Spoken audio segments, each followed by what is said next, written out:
A ver, vamos a hablar de un tema que en verdad nos ha movido el tablero.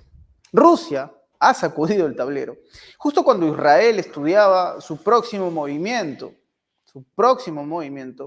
Moscú acaba de hacer una declaración y una aclaración, por supuesto. Irán no está solo. Este es un primer punto que vamos a desarrollar. Es que desde Rusia no solamente han condenado la hipocresía de la ONU sobre el señalamiento que le hicieron a Irán, después de lo que pasó el fin de semana en Israel.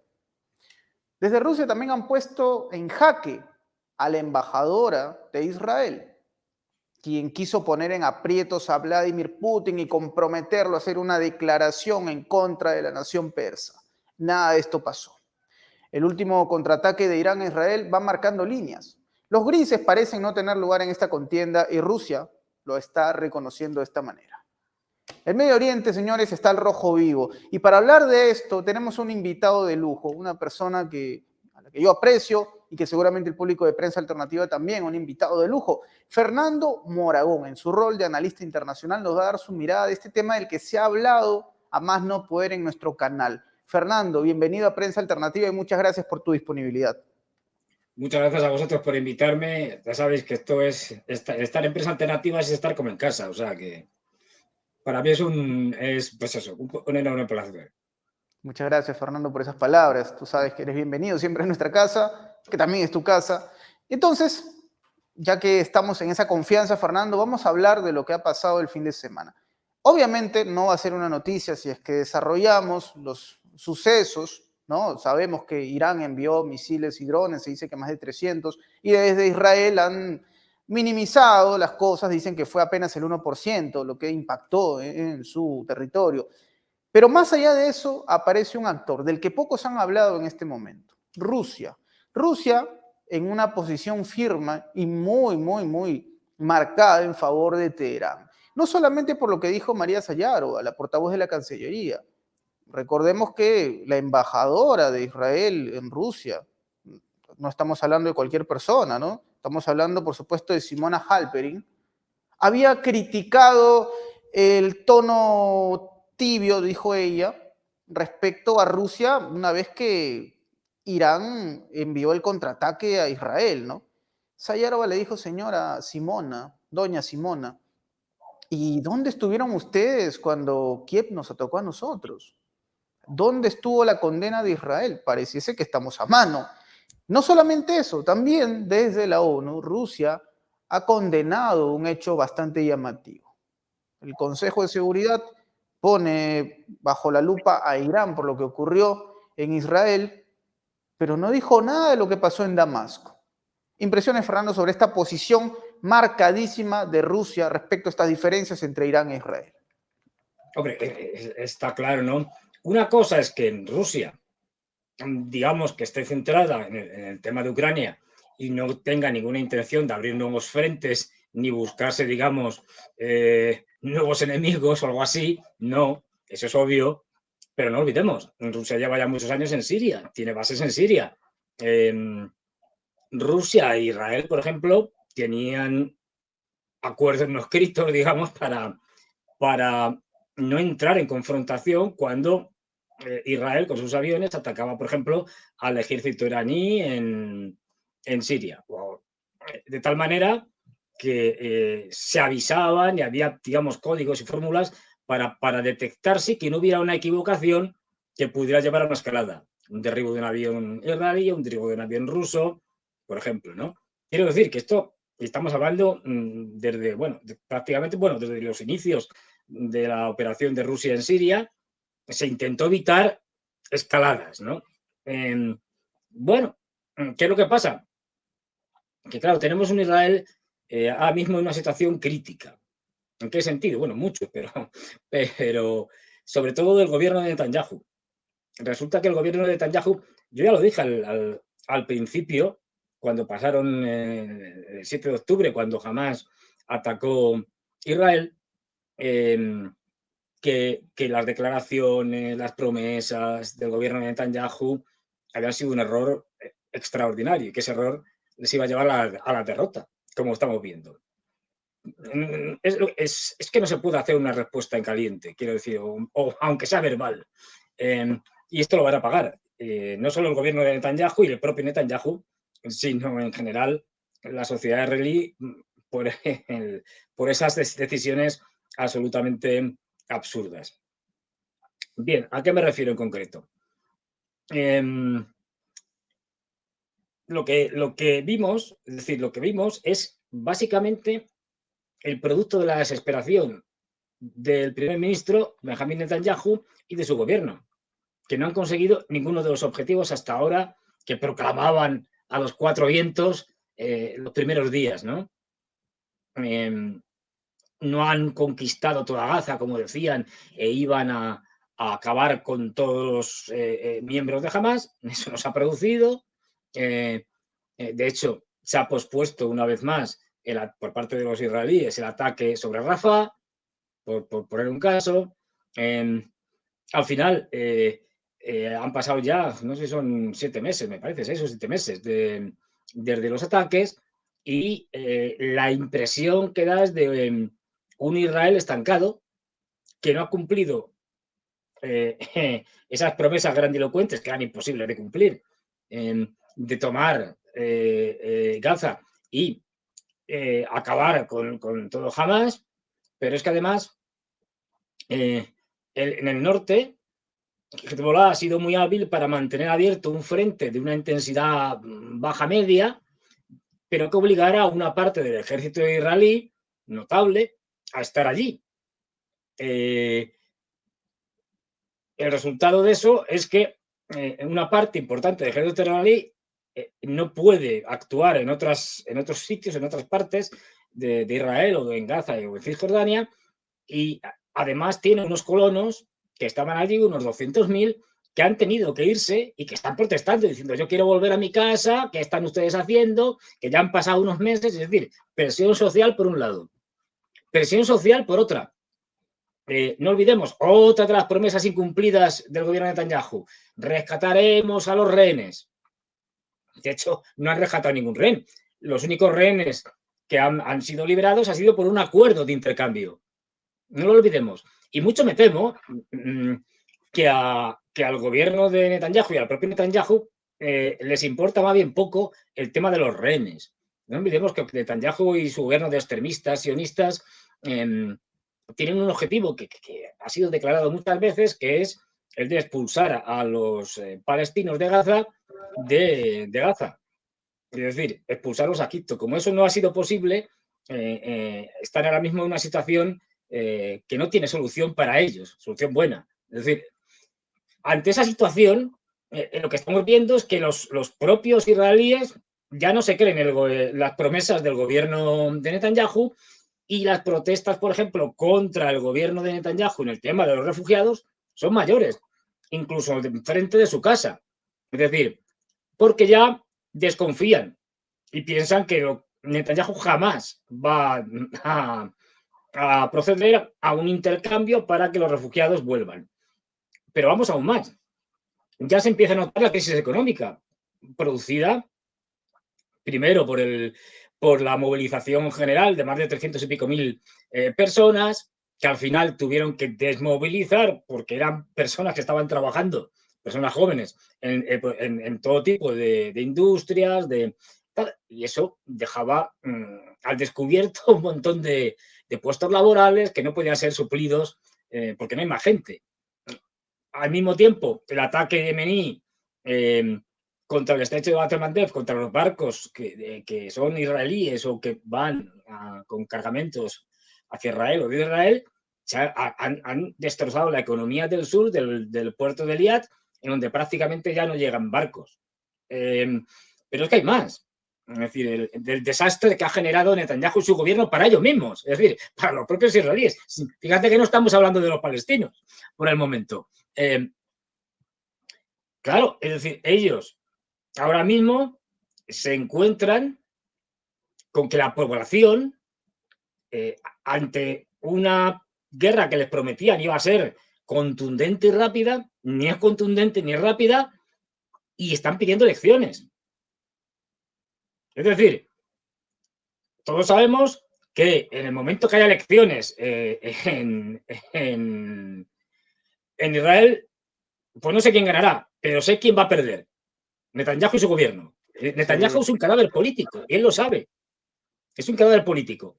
Pero es que es más, Netanyahu no solo es un cadáver político, sino que tiene muchísimas posibilidades de entrar en la cárcel por demandas anteriores, cuando intentaba hacer reformas de la Constitución, etcétera, y por casos de corrupción, y por las demandas que ha habido, por ejemplo, por parte de los propios familiares de los rehenes contra el gobierno por no hacer nada. Quiero decir, que tiene amplísimas, por no decir casi todas las papeletas para irse a la cárcel. Luego ya Netanyahu tiene, digamos, es una cuestión personal. Netanyahu sabe que esto va de mal en peor. ¿Y qué es lo que ha hecho? Una huida hacia adelante. Bueno, voy a ver si provoco a Irán, y provocando Irán hace una respuesta tremenda, desmedida, y a partir de ahí puedo generalizar la guerra en toda la región y obligar a Estados Unidos a meterse de lleno en la guerra, con tropas por todos lados. Bueno, pues esta era la jugada que se quería hacer con el ataque a la embajada, al consulado iraní en Damasco. Esta jugada ha salido pésimamente.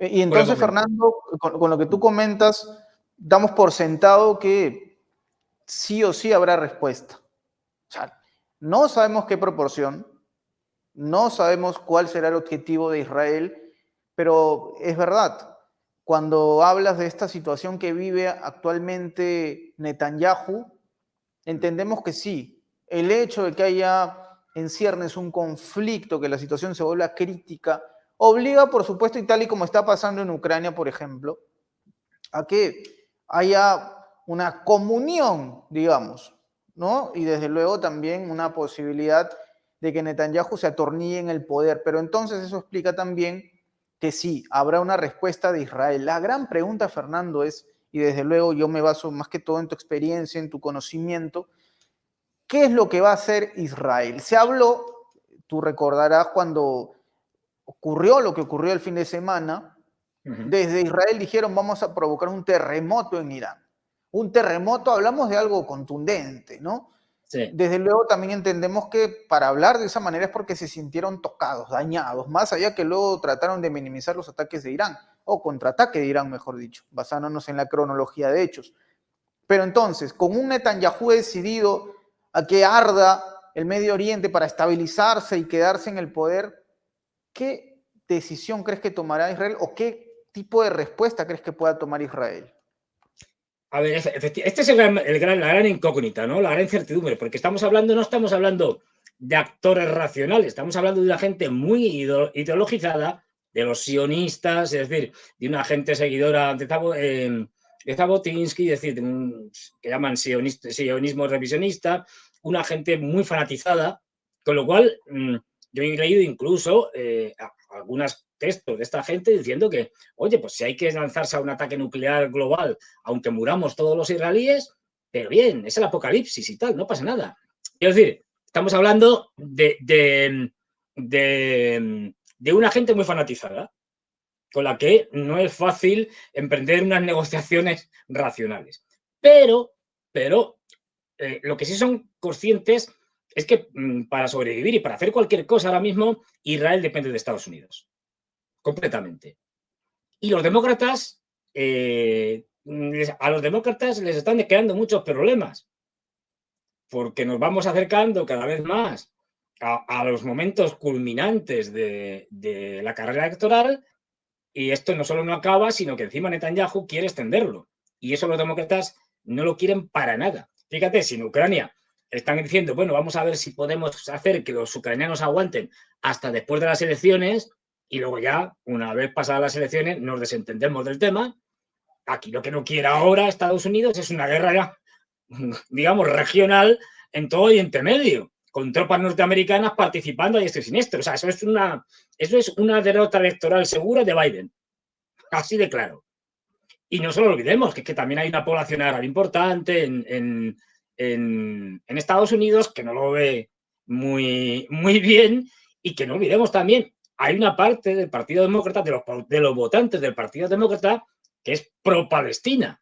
Luego, se está jugando mucho y están presionando a Israel. Fijaros que, de hecho, el ataque este fue, se puede decir de alguna manera, acordado. Si no acordado, semipactado. Se lo dice a Estados Unidos y Irán. Es decir, o sea, todo bastante previsible para que no haya problemas. Y cuando terminan, los iraníes dicen, bueno, con esto hemos vengado la afrenta hecha contra el consulado y contra Irán y tal, y el asunto queda zanjado. Y por otro lado, los norteamericanos dicen, bueno, recomendamos al gobierno de Netanyahu que no responda de nuevo al ataque de Irán, porque, bueno, la defensa ha sido un éxito, ya sabes, y hemos derribado el 99% de todos los drones, misiles y tal. Es decir, que ambas partes, Estados Unidos e Irán, han dejado la cosa para que todo el mundo pueda, como digo yo, colgarse la medalla. Es decir que hemos ganado y salvar la cara.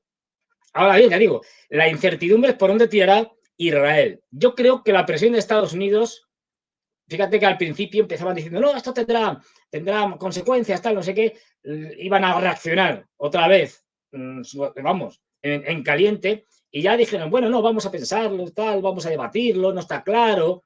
Yo creo que la presión de Estados Unidos ahora mismo tiene que estar siendo muy fuerte sobre Netanyahu, diciéndole, tranquilo, o sea, no me vas a estropear las elecciones. Es decir, tú con tus cosas, porque no olvidemos, dependen completamente de Estados Unidos.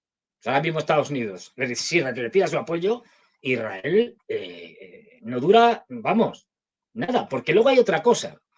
A ver, los israelíes no son tontos. Y bueno, dices, no, tenemos armamento nuclear, de acuerdo. ¿Pueden lanzar un ataque nuclear contra Irán? Sí, pueden, pero las consecuencias serán mucho peores para Israel que para Irán. Fíjate lo que han demostrado los iraníes. Y esto lo hemos visto todo, a pesar de esto del 99% y tal, que esto es propaganda y para que todo el mundo, pues eso, para que los israelíes se puedan quedar conformes y estas cosas, lo que hemos visto es que al final la famosa cúpula de hierro con los sistemas de antimisiles Arrows y tal, es decir, con la ayuda de todos los misiles norteamericanos, británicos, franceses, han sido incapaces de parar el ataque iraní. Porque, es decir, los iraníes han hecho lo que ya hemos visto, por ejemplo, en Ucrania, pero en este caso, además con una buena cantidad, un ataque por saturación. También hizo Hamas en su momento, en el día 7. Una saturación en la cual primero mandas los drones, los Shahid 136, después mandas los misiles de crucero y finalmente los misiles balísticos. Resultado que, como hemos visto en vídeos y tal, han superado digamos, toda la cortina que habían montado israelíes y norteamericanos y sus aliados y tal. Y eso que han atacado puntos muy específicos. O sea, los iraníes han calculado muy bien el ataque. No vamos a atacar a diestro y siniestro, ni vamos a evitar completamente la muerte de población civil y vamos a atacar solo objetivos militares. Y además vamos a atacar la principal base desde la que salió el avión que bombardeó el consulado en Damasco de los iraníes. Pero fíjate, Israel es un territorio muy pequeño. Y dice, bueno, Irán no tiene armas nucleares, ni falta que les hace.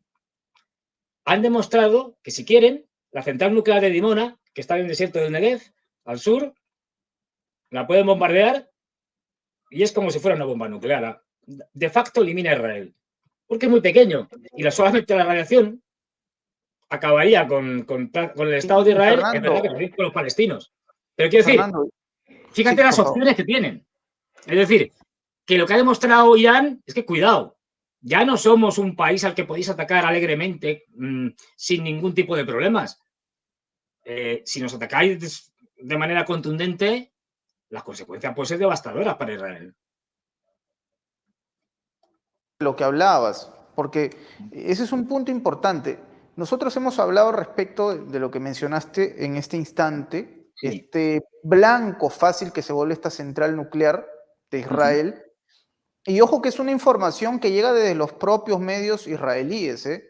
O sea, no es, vamos, no es Hispan TV, no es Press TV, es información que viene de los propios medios israelíes que reconocen que hay vulnerabilidad, hay puntos, hay blancos fáciles. De hecho, tú lo acabas de mencionar. Y reconocer también que sí, pues, la cúpula de hierro, tal y como pasó el 7 de octubre, demostró ese punto débil, ese talón de Aquiles, cuando hay ataques simultáneos, ¿no? Cuando hay ataques combinados. De hecho, los interceptores son mucho más caros que los misiles ofensivos. Y esto explica por qué jamás en su momento llegó a penetrar en Israel, y eso explica también por qué Irán hizo lo propio. Pero ese es un punto importante, Fernando, lo del efecto nuclear. Claro, no se habla específicamente de armas nucleares, pero sale, por ejemplo, la OIEA y habla del uranio. Hablan ya del uranio. Tengan cuidado con el uranio que tiene Irán. Tengan mucho ojo, señores de Israel. Hay cosas que desde luego, Fernando, pueden hacer que esto escale, y a mí me queda claro, no sé qué opinas tú, que Israel, o mejor dicho, que Irán ha querido dar una lección, pero sin dejar consecuencias devastadoras. O sea, de hecho, Irán ha Así. aclarado este punto. Nosotros no vamos a presentarle escenas al mundo como las que se ven en la Franja de Gaza. No vamos a ver hospitales destruidos, ni civiles pagando con su vida lo que han hecho malamente sus autoridades. Es una aclaración que hizo Irán, porque mucha gente subestima el ataque de Irán y dice, pero acá no pasó nada, ¿no? Yo veo que las cosas siguen igual, las calles en Tel Aviv seguían como si nada. Eso no lo dicen los habitantes de Israel. Yo tengo un buen amigo que vive en Israel, que está por motivos laborales, y me contó, estando en Tel Aviv, que efectivamente hubo un apagón incluso, que se demostró después que fue generado por un grupo de hackers. No fue quizás directamente algún ataque como tal, pero que sí hubieron momentos de zozobra. Finalmente, Fernando, sabemos que Irán es un león dormido, ¿no? O sea, lo que hemos visto es apenas, de hecho lo han declarado ellos después, si es que hay una respuesta de Israel, atacaremos de manera más contundente. Será 10 veces peor, han dicho desde Irán. ¿Qué impresiones tienes sobre esto, Fernando? Sí, completamente de acuerdo contigo. Fíjate, empezando por lo primero. Desde el punto de vista económico, este ataque para Irán ha sido muy económico, se calcula, se habla de que en total les puede haber costado como el lanzamiento de todos estos misiles, drones y tal, como $2 millones. Daros cuenta que los drones, los Shahed 136, que son muy simples, son muy sencillos, cuestan $20.000, $30.000 por unidad. La defensa de Israel y los norteamericanos en un solo día se han gastado $1.300 millones en parar el ataque iraní, entre comillas. Es un desastre. O sea, si imaginemos que Irán, que tiene un montón de drones, que además tiene una fabricación ya muy potente, hace 4 o 5 de estos ataques consecutivos, se quedan sin munición. Así le hacen claro los norteamericanos y los israelíes, por mucho que lleven. Es decir, lo que estamos viendo, lo vemos en Rusia, lo vemos ahora mismo con Irán, es que un elemento definitivo en las guerras es tu capacidad industrial militar para poder tener cantidades enormes de armamento, de diferentes tipos de armamento, que es que no puede producir ahora mismo Occidente. Para que nos hagamos una idea, los famosos misiles Patriot, sistemas de misiles Patriot y tal. Bueno, ¿y cuántos misiles de estos Patriot fabrica Estados Unidos al año? ¿Fabrica 10.000? No. ¿Fabrica 5.000? No, menos. ¿1.000? No. 550. Es decir, claro, y encima cada misil, dependiendo del tipo de misil que pueden lanzar varios tipos de misiles o los sistemas Patriot, cada misil cuesta, cada unidad, dependiendo, ya digo, del tipo de misil, entre 6 y 10 millones de dólares. Es ruinoso. Y encima no funcionan muy bien, porque ya hemos visto en Ucrania que han sido destruidos unos cuantos. Es decir, claro, esto los generales israelíes, que no son tontos, lo están viendo y están diciendo, ojo, lo que ha hecho Irán es un ejercicio de comedimiento, de prudencia, ha limitado su ataque de manera que no le sea fácil justificar una escalada al gobierno de Netanyahu, y además ha demostrado, además de esa limitación, nosotros no atacamos, como bien señalabas tú, no atacamos civiles, no atacamos instalaciones energéticas, no atacamos, no, vamos a atacar o solo, en este caso, instalaciones militares, como respuesta al ataque contra Irán. No olvidemos que el ataque a una embajada, a un consulado de un país es un ataque contra el país. Eso es territorio iraní, en Damasco o en Madrid o en cualquier sitio. Es decir, lo que hicieron los israelíes al hacer este ataque es atacar Irán directamente. Y fíjate que lo llevaron a Naciones Unidas.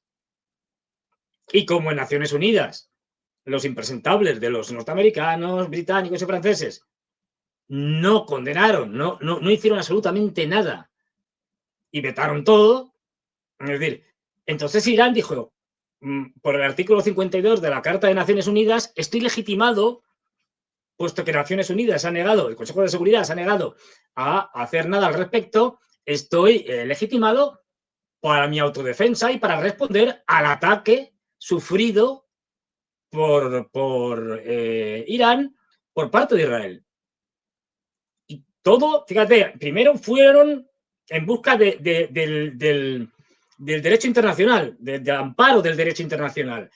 Cuando no se lo dan, siguen manteniendo ese derecho internacional apelando a ese artículo 52.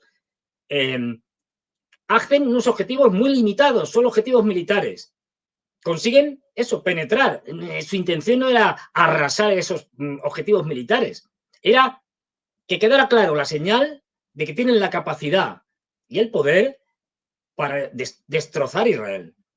Y que para que Israel se piense muy mucho si va a hacer un ataque de nuevo contra Irán. Porque, ya digo, ha demostrado una capacidad enorme, es decir, desde el punto de vista de su producción industrial, de drones, de misiles, etc. Y además, esto también va para los norteamericanos, dice, oye, parar a estos, parar a los israelíes, porque fíjate la que podemos liar. Y si la liamos, tendréis que entrar del lado de los israelíes y esto será fatal para vosotros y para la campaña electoral de Biden. Pero es que además, ya digo, fíjate que yo creo que al final se buscará, Estados Unidos presionará a Israel y lo que se buscará a lo mejor es algún tipo de ataque que puede ser incluso contra fuerzas iraníes que estén, por ejemplo, en Siria. Pero eso ya es otra cosa. Esto es lo que hemos visto hasta ahora. Es decir, ataques de Israel contra Hezbollah, contra, bueno, por supuesto, contra Hamas, ataques en Siria contra fuerzas iraníes, ataques contra Irak, es decir, contra las milicias chiíes.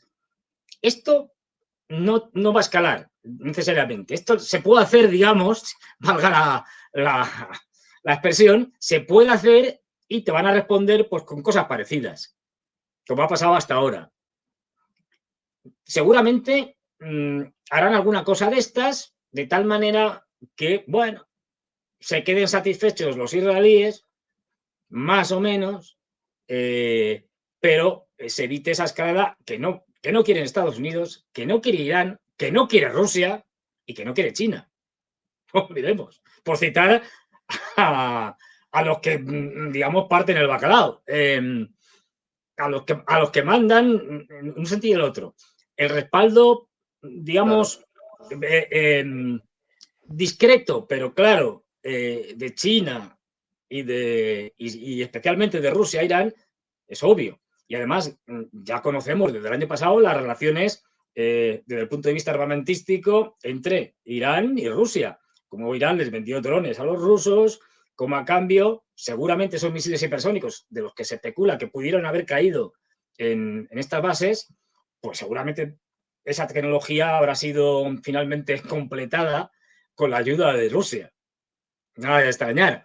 Es decir, no olvidemos que igual que hemos visto el lanzamiento en Corea del Norte de su primer misil hipersónico, pues bueno, tampoco se debe extrañar que, digamos, han ayudado a terminar de desarrollarlo, pues los rusos, que son los líderes mundiales en esta tecnología. Es decir, que ya hay una serie de países que están colaborando militarmente en la producción militar, y esto haría aún más fuerte a Irán. Yo creo que este mensaje ha sido claro, contundente, muy medido, y que yo creo que al final Israel los norteamericanos, que son los que parten de todos, lo van a parar. Y no olvidemos una cosa: si Estados Unidos quiere, puede. Me explico. Y hay un ejemplo fantástico. Israel siempre tenía por divisa que cualquier ataque sobre su territorio tendría respuesta. Llega la primera guerra del Golfo, la de Bush padre, y llega Bush padre y dice: señor Isaac Samir, me parece que era el primer ministro con el que se llevaba muy mal, de Israel, nos vamos a ir a recuperar Kuwait, hemos creado una gran coalición árabe desde Marruecos hasta Siria, fíjate, digamos, las diferencias entre todos ellos, para recuperar Kuwait. Evidentemente, Irak va a lanzar misiles, los famosos Scud-B. Si caen en Israel como van a caer, ustedes no van a hacer nada. ¿Y eso qué tienen que responder? No. Ya responderemos nosotros con los patrios, con lo que sea, desde Arabia Saudí, desde cualquier lado, pero ustedes no hacen nada, porque si hacen algo, la coalición árabe se rompe. Y efectivamente, se tuvieron que tragar sus palabras iniciales. Israel no hizo nada ante los ataques con los Scud, pero es más, es que Isaac, después de esto, Bush padre dice: bueno, a ver, estoy ya cansado y hasta las narices del conflicto israelo-palestino. Esto hay que acabarlo. Y es cuando convoca la conferencia de Madrid, para que por primera vez, con Estados Unidos presente ahí en la mesa, una delegación encabezada por Yasser Arafat, es decir, por el líder de la Organización de Liberación de Palestina, la cabeza de los palestinos, es decir, el máximo dirigente, por un lado, Isaac Samir con sus ministros, etcétera, por otro. Isaac Samir le dice que no, que él no va a ir. Y entonces Bush dice: que no vas a ir. Muy bien, me parece estupendo. Verás, ¿quién subvenciona a Israel?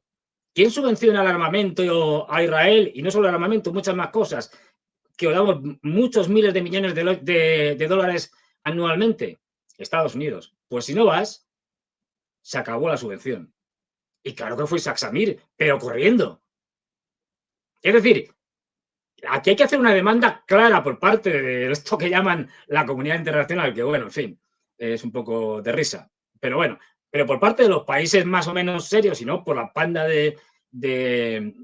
pues eso, de impresentables de Estados Unidos y de Europa y tal, pero hay que decirles o acusarles: si está pasando lo que está pasando, señores norteamericanos, es porque ustedes lo permiten. Porque si ustedes quieren, esto lo paran en un minuto. En un minuto. Es levantar el teléfono y decirle al señor Netanyahu: mira, tienes que hacer esto y esto.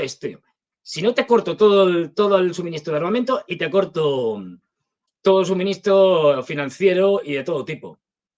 Y ya te digo yo que Netanyahu y quien esté va a hacer lo que le dicen los norteamericanos. Con lo cual hay una corresponsabilidad de Estados Unidos en todo esto, clarísima. Y la Unión Europea también, pero bueno, eso es otra historia. Yo me detengo en este punto que comenta Fernando. Hay impresiones de las propias televisoras israelíes en las que cuentan, por ejemplo, el medio Kan, que dice: el señor Netanyahu, una vez que ocurrieron los ataques de Irán, desconectó el teléfono. Dice que por 48 horas no respondió ninguna llamada, que le estuvieron insistiendo. Entonces, también recuerdo lo que mencionaste, Fernando. Este Netanyahu, vamos, es un líder, sí, obviamente en este momento se puede considerar que es un líder que gobierna una nación, pero uno se preguntaría hasta qué punto termina disparándose a sí mismo. No digo disparándose de manera literal, me refiero a que se manda con algo, interesándole un bledo lo que le diga Estados Unidos, lo que le diga. De hecho, David Cameron le dijo: señor, hay que pensar con inteligencia, cabeza fría, corazón, ¿no? Piense con la cabeza, sea inteligente. Uno se preguntaría: Netanyahu, ¿Hasta qué punto va a respetar? De hecho, hay un informe que apareció, Fernando, de un medio que se llama The Cradle, que es un, digamos, un medio independiente, ¿no? Se desconoce cuál es el país de origen, pero es un medio independiente que reúne a muchas personas que están dispersas en Asia Occidental, y hablaron de una llamada ya de Estados Unidos a Irán. De hecho, según este medio, The Cradle, es un militar iraní quien ha contado esta experiencia. Llamaron desde Estados Unidos para decirles, por favor, permitan, denle carta abierta a Israel de que lance un ataque simbólico, ¿no? Por favor, permitan que lance su ataque simbólico para que se quede tranquilo. Casi dando a entender lo poco, digamos, racional que es el señor Netanyahu. Es una información que aparece en The Cradle, un medio internacional. Entonces, nos preguntamos hasta qué punto Netanyahu va a obedecer lo que le dicen desde Estados Unidos, desde Alemania, desde Reino Unido. De hecho, el G7 le ha pedido moderación. Dijeron, bueno, condenamos lo que ha hecho Irán, pero por favor, el mundo no quiere una guerra. Señor Netanyahu, modérese, no haga lo que está haciendo en la franja de Gaza. ¿Hasta qué punto Netanyahu va a seguir obedeciendo fielmente, Fernando? ¿Tú crees que veremos en algún momento a esta persona pateando el tablero de manera inesperada? Esta es la gran incógnita, yo creo. Este es el gran... Porque fíjate que ya hemos visto que en el ataque iraní ha habido, ya digo, por lo menos ha habido conversaciones entre iraníes y norteamericanos antes del ataque. Quiero decir, por eso digo que ha sido un ataque semipactado. Y ahora, efectivamente, como tú me señalas, pues los norteamericanos conectan con los iraníes y dicen, oye, a ver, vamos a ver qué pensamos y tal, para que los iraníes se queden contentos, hagan un ataque simbólico y aquí paz y después gloria. Bueno, paz no, pero por lo menos las aguas se tranquilizan más. En ese sentido, yo destacaría el papel, no sé si has intervenido en este caso, pero el papel de Omán. Omán es un país poco conocido, pero que ha servido siempre, es un país muy discreto en estas cosas, no está en el Consejo de Cooperación del Golfo, se la llama a veces la Noruega del Norte, cuando Noruega era un lugar donde se iba allí a, digamos, a buscar acuerdos de manera secreta, muchas veces incluso, y Omán ha sido muchas veces interlocutor para que, por ejemplo, Estados Unidos e Irán pudieran hablar. Los diplomáticos norteamericanos decían lo que tuvieran que decir a los diplomáticos omaníes y los diplomáticos omaníes hablaban con los iraníes trasladándoles las ideas, propuestas o lo que fuera de los norteamericanos y igualmente hacían lo mismo con los iraníes.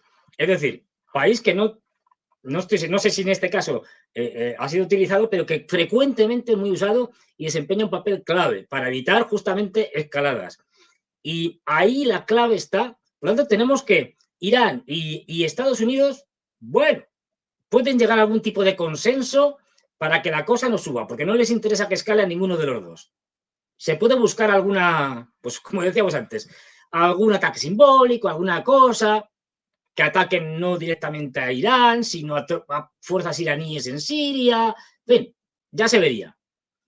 Pero está claro que estamos ante una panda de gente psicótica, es decir, gente que está mal de la cabeza, es decir, que tiene graves problemas psiquiátricos, como decía un compañero mío, que además está muy estudiado, temas de narcisismo, que es clave en todo este tipo de personas,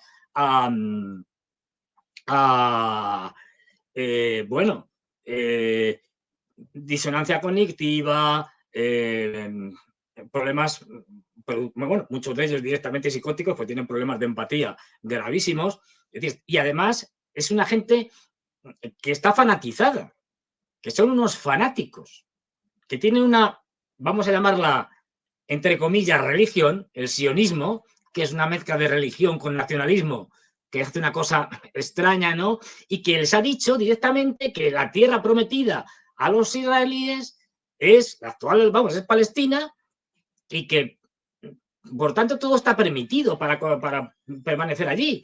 Esta gente fanatizada, que no atiende razones, es muy peligrosa. Es decir, esta gente al final es equivalente a lo que eran los nazis.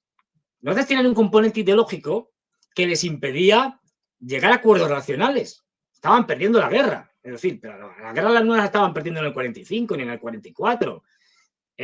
Como mínimo, estaba claro a partir del 42.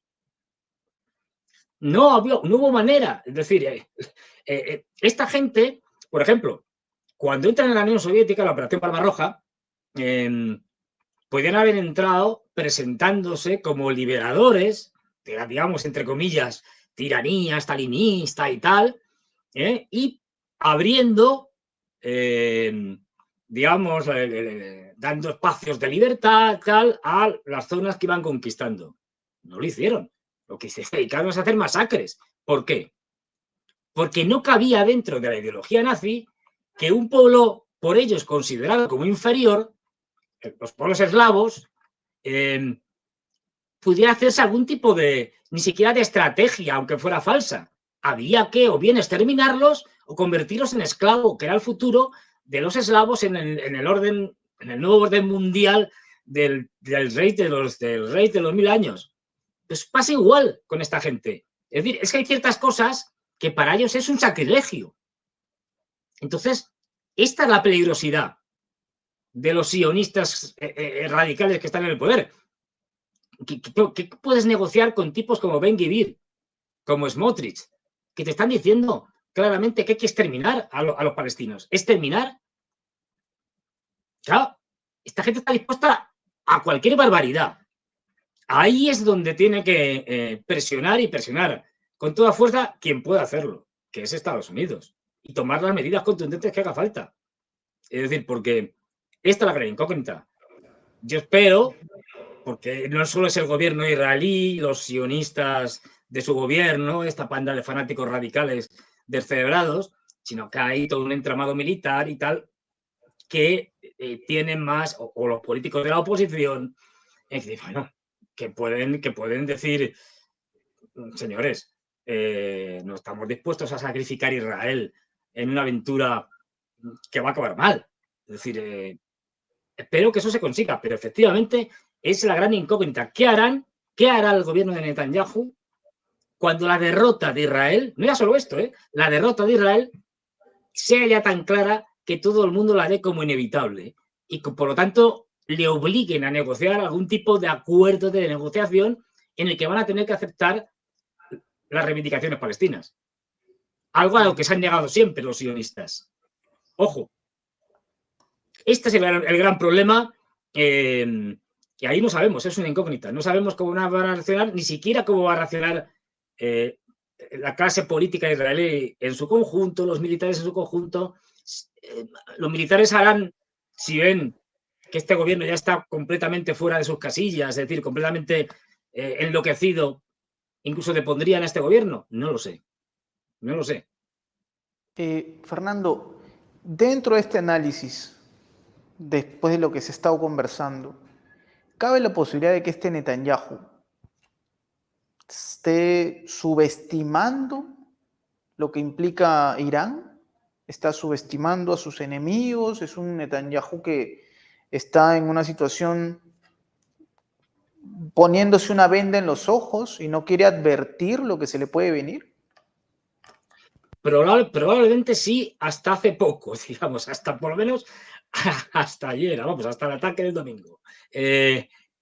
Pero hasta anteayer, pero yo creo que tiene ya suficientes personas, asesores militares, etcétera, etcétera, incluso en ese consejo que tienen de seguridad especial, en el que hay algunos líderes de la oposición, que le estarán diciendo, ojo, que lo que ayer hizo, vamos, el domingo, Irán es una demostración de fuerza tremenda, eso sí, con guante de seda, sin crear problemas, pero ha demostrado que ni cúpula de hierro, ni Estados Unidos mandando allí todo lo que podía mandar, ni británicos, ni franceses, con la ayuda inestimable de Jordania, para que pudieran derribarlos y pasar los aviones por su territorio.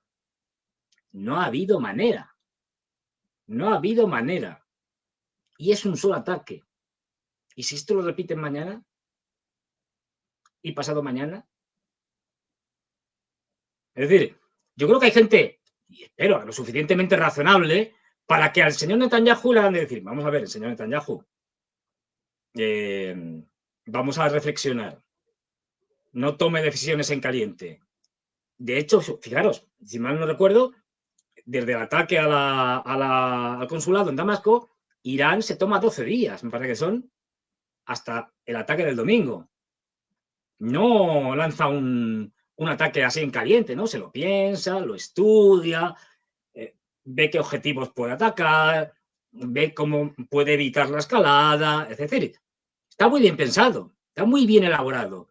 Sabe que tiene que responder, pero hace un plan tranquilo, seriamente, viendo opciones, posibilidades. Yo creo que ahora mismo eso se lo están diciendo por todos los lados a Netanyahu. Frene, pare, piense, luego ya vamos hablando.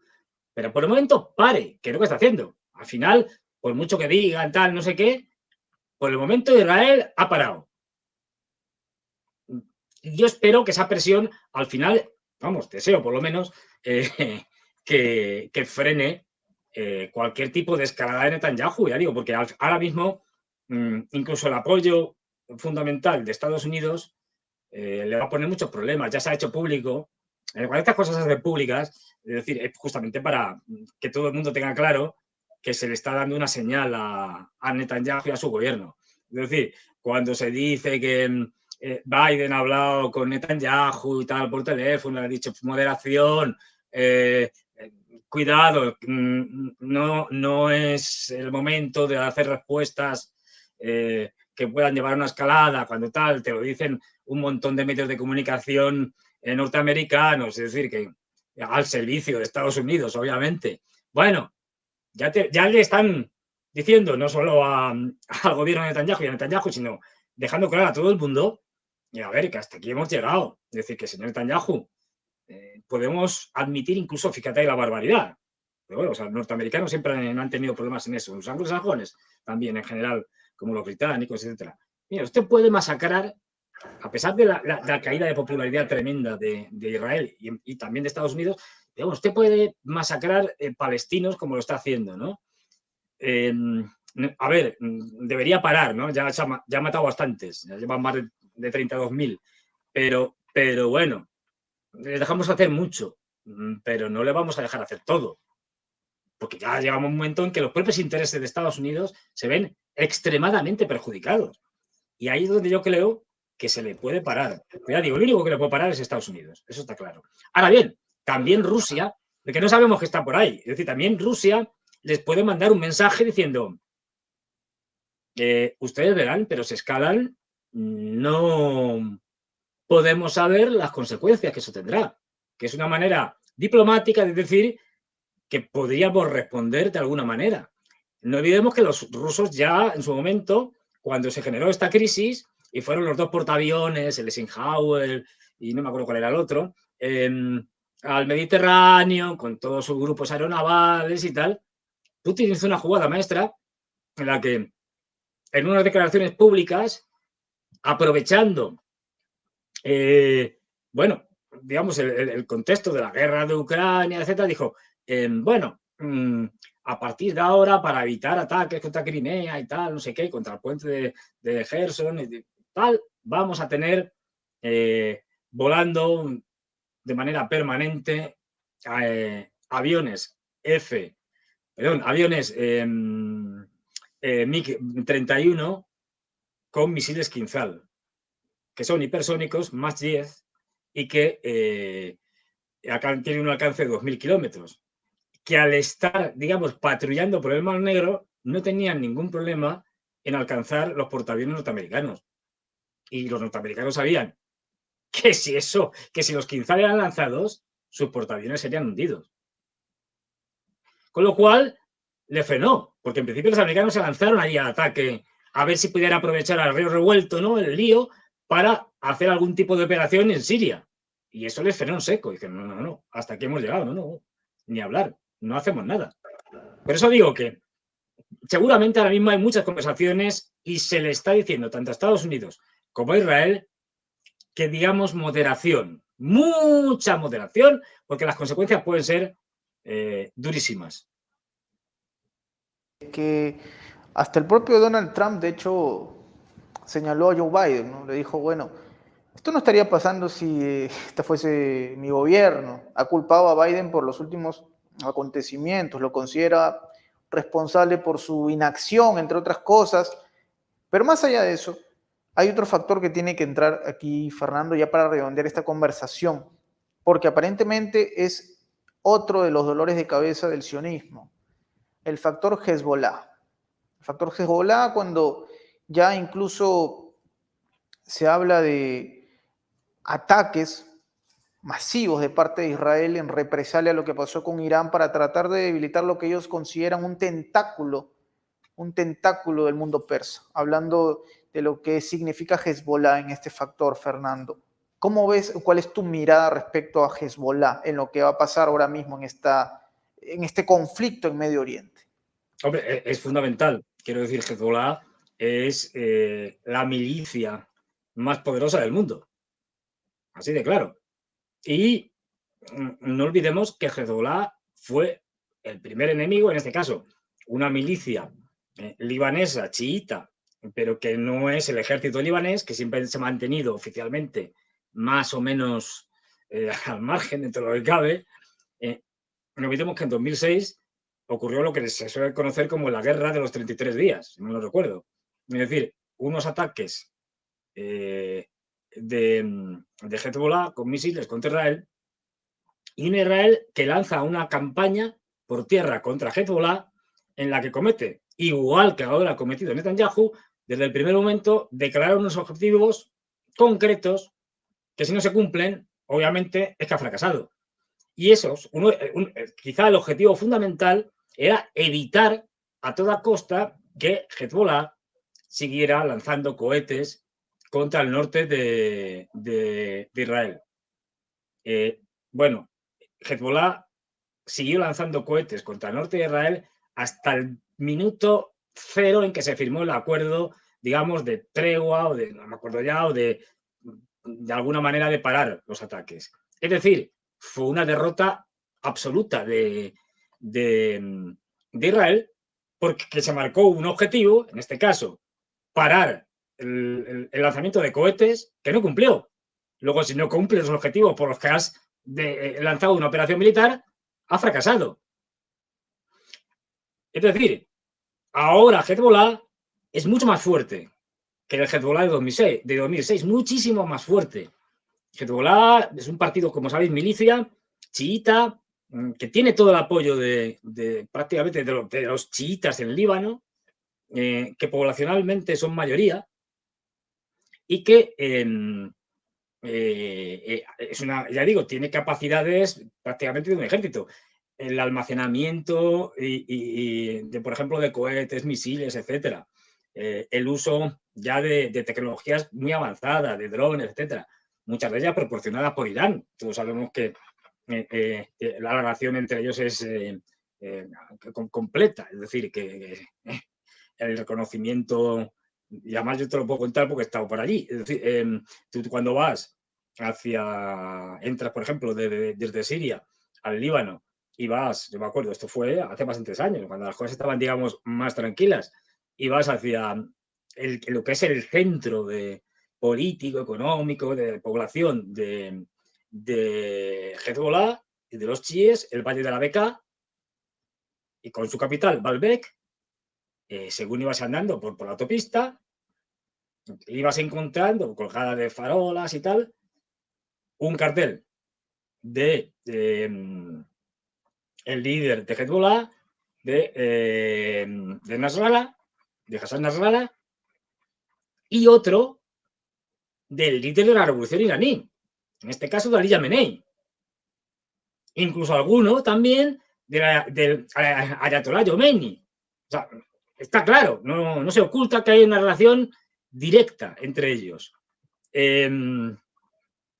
Bueno, esto supondría, y de ahí el temor, es que una guerra contra Hezbollah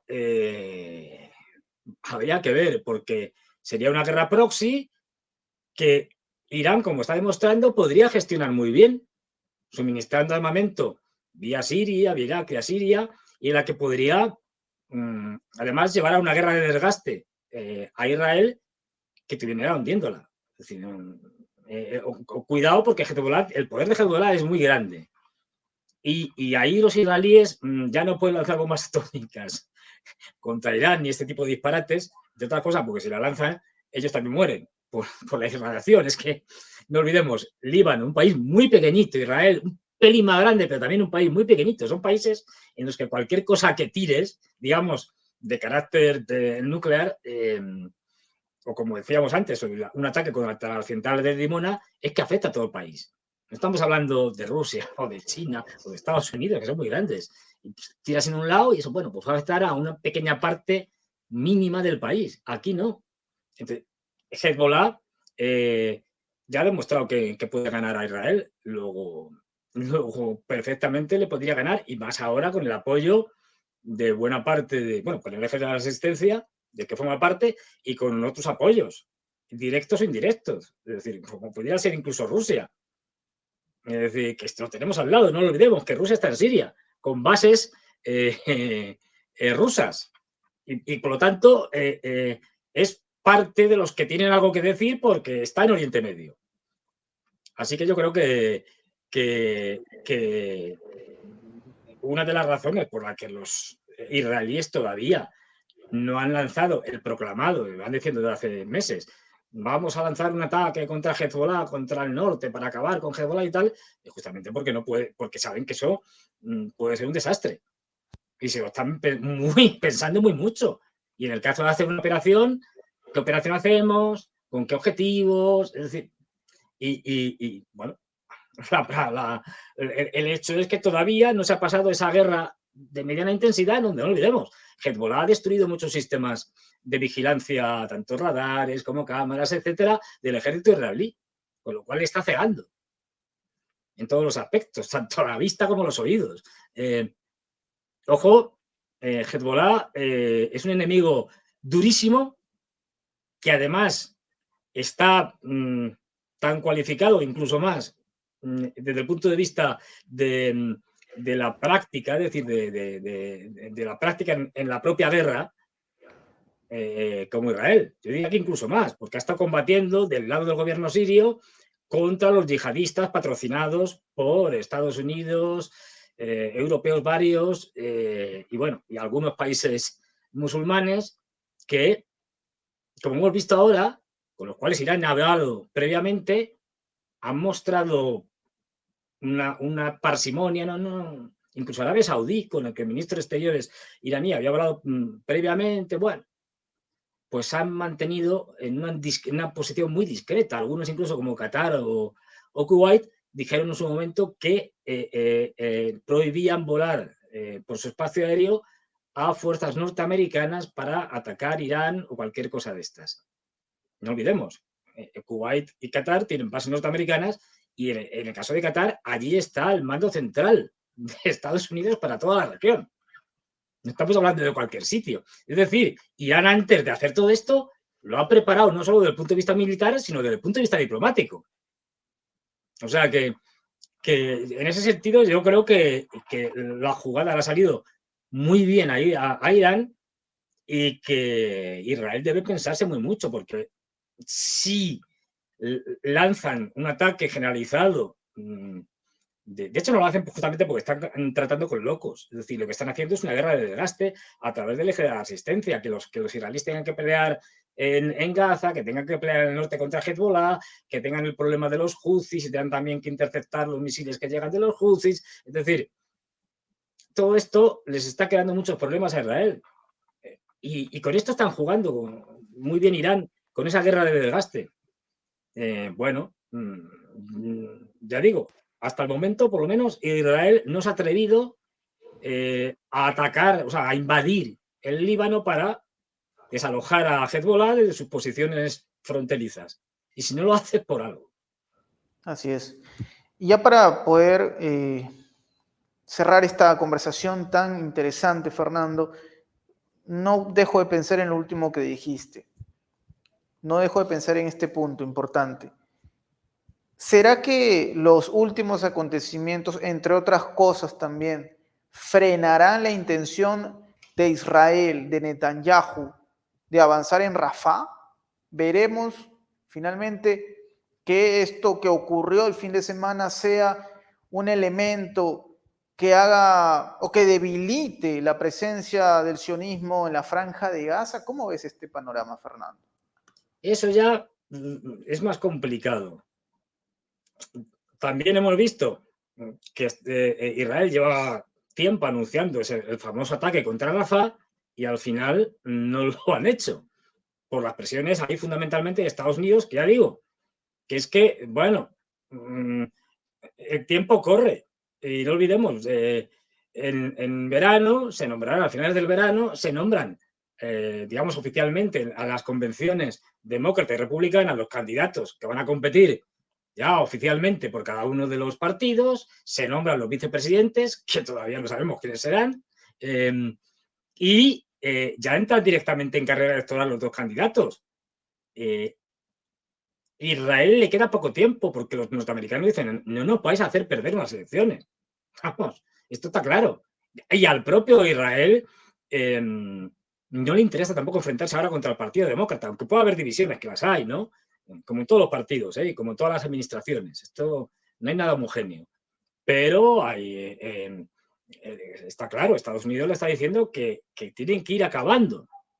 Que bueno, a lo mejor pueden estar abril y mayo, pero hasta ahí. Digo, no es que lo hayas dicho así, ¿no? Pero que cada vez la presión es mayor diciendo que esto no puede continuar con una campaña electoral en juego en Estados Unidos.